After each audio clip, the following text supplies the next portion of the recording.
querido estudante, estamos de volta aqui para o segundo momento, com um pouquinho mais de atividades e algumas explicações para auxiliar na sua compreensão. Bom, nós vamos agora para uma parte da apostila muito legal, que são as atividades extras. E o tema é crescimento da população brasileira. Bom, nós falamos um pouquinho sobre o crescimento da população mundial, alguns fatores e alguns termos interessantes para que vocês possam compreender, como o crescimento vegetativo, que é o resultado, né, entre a soma do crescimento de natalidade e também a subtração, né, da taxa de mortalidade. Depois nós falamos um pouquinho também sobre um gráfico, né, que foi apresentado aí na página 8, um gráfico que traz, assim, boas reflexões, principalmente dos impactos da ciência, né, da saúde, do saneamento aí para a longevidade, né, para o estendimento da vida e a qualidade de vida. E que isso impactou, por exemplo, no crescimento da população mundial. Agora, falando um pouco desse crescimento da população brasileira, né, nós temos um impacto no aumento da população brasileira, principalmente a partir de 1960. Por que isso ocorre? Porque a partir de 1960, nós temos no Brasil a Revolução Verde, que traz um impacto positivo para esse crescimento, que é o quê? Que ocorre nos campos, né, a mecanização da produção de alimentos. Então, a produção de alimentos e também o fortalecimento nos investimentos de saneamento básico e da saúde, a partir de 1900 no Brasil, e esse fortalecimento que ocorre, impactam, né, nesse crescimento de população no nosso país.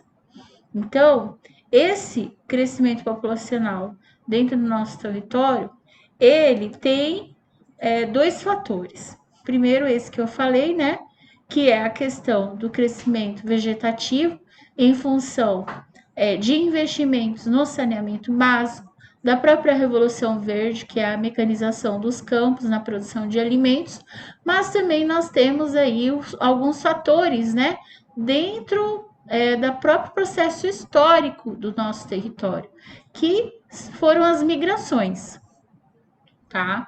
Então, algo importante também nós colocarmos que no Brasil o crescimento vegetativo ele é o principal responsável pelo aumento populacional. Então vamos lembrar, crescimento vegetativo é a soma da taxa de natalidade e a subtração da mortalidade que vai resultar no vegetativo. Então, se hoje no Brasil, né, nós temos como fator principal o crescimento vegetativo. Então, esse é responsável pelo aumento populacional, ok? Então, os fluxos migratórios que ocorreram mais intensamente entre 1800 e 1950, né, eles eram os principais responsáveis. Hoje já não. E aí, então, aí na página 10 de vocês, eu tenho a primeira atividade. É para vocês fazerem ela, né? É uma pergunta, o que é o crescimento vegetativo?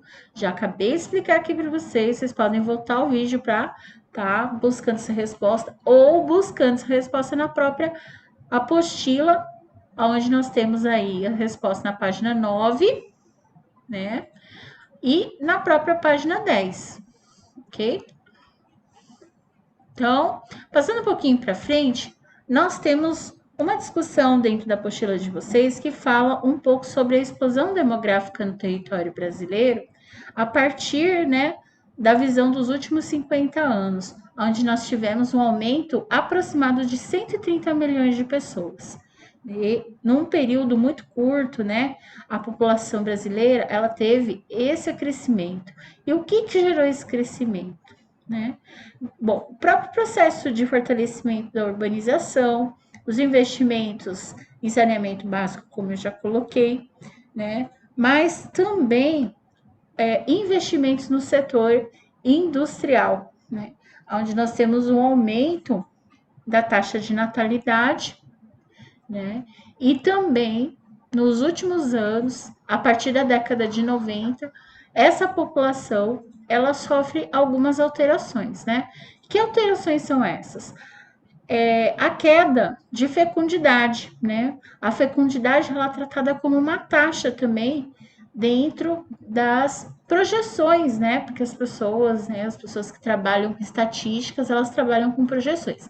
Então, a fecundidade da mulher, ela é tratada dentro do sistema de planejamento familiar. Então, ela é utilizada também como projeção matemática, né? Para saber, por exemplo, quanto que a gente poderia ter de taxa de aumento de população daqui a 50 anos, daqui a 80 anos. Então, se utiliza a fecundidade como taxa. E a fecundidade da mulher, ela é tratada como projeção dentro das últimas tendências do número de filhos que cada mulher pode vir a ter.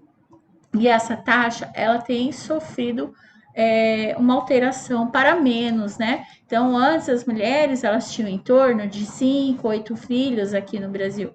E hoje a média está sendo de 2,6.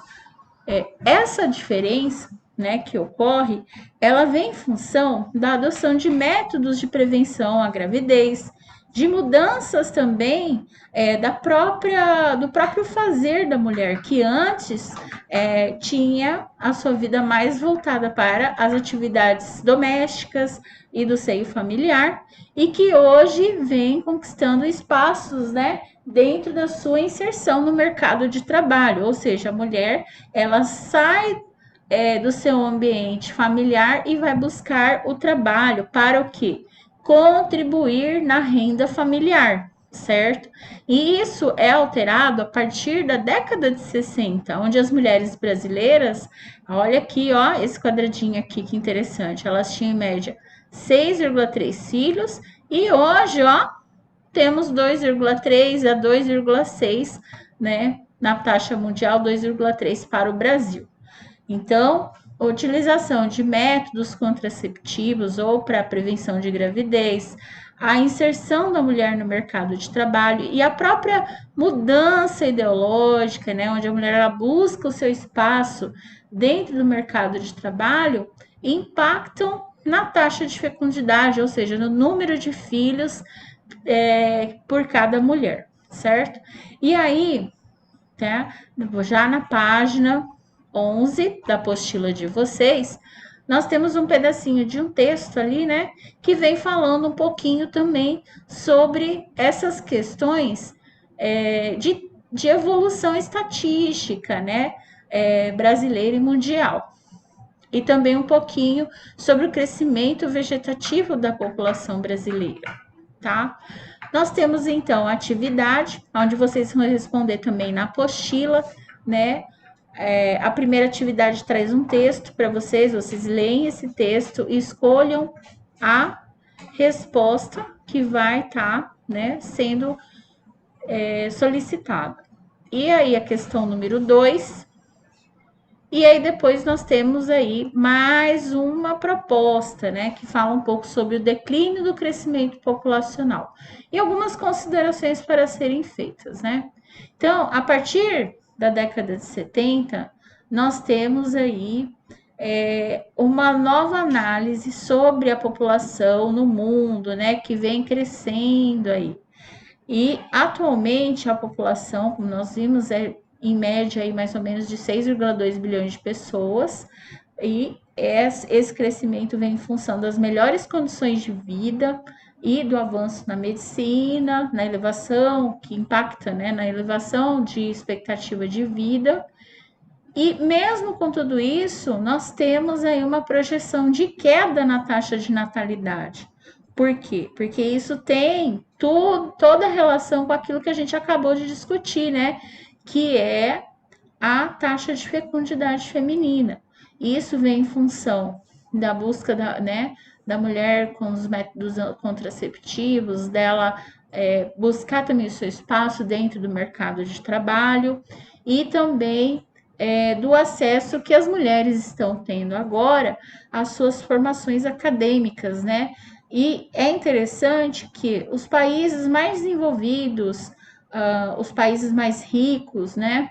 A Europa, a América do Norte, alguns países também na Ásia, eles vêm, inclusive, desenvolvendo projetos, né, de planejamento familiar para impulsionar, estimular as mulheres a terem mais filhos, né?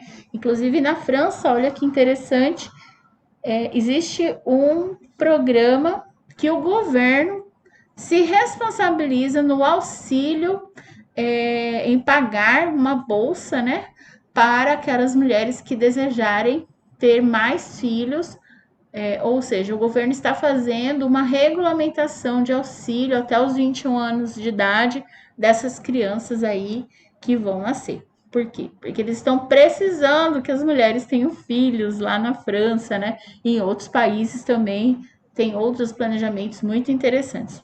Se você tiver interesse e quiser aprofundar um pouquinho esse tema, faça sua pesquisa aí na internet e será um tema assim bastante interessante. Vocês vão visualizar projetos muito curiosos, né?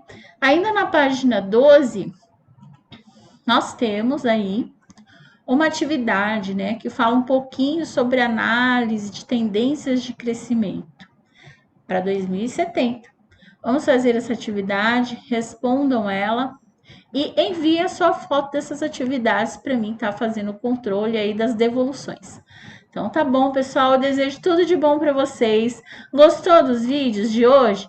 Coloca o seu like, dá uma força aqui para a professora, tá bom? Para estar continuando a fazer esses vídeos aí de explicação e espero que eles sirvam de base e retirem dúvidas e também fortaleça esse processo de ensino, mesmo agora nesse momento, estando longe, mas estamos aqui tentando fazer o nosso melhor, tá? Um abraço, um bom dia para você, meu querido, minha querida, e fiquem bem, até a próxima!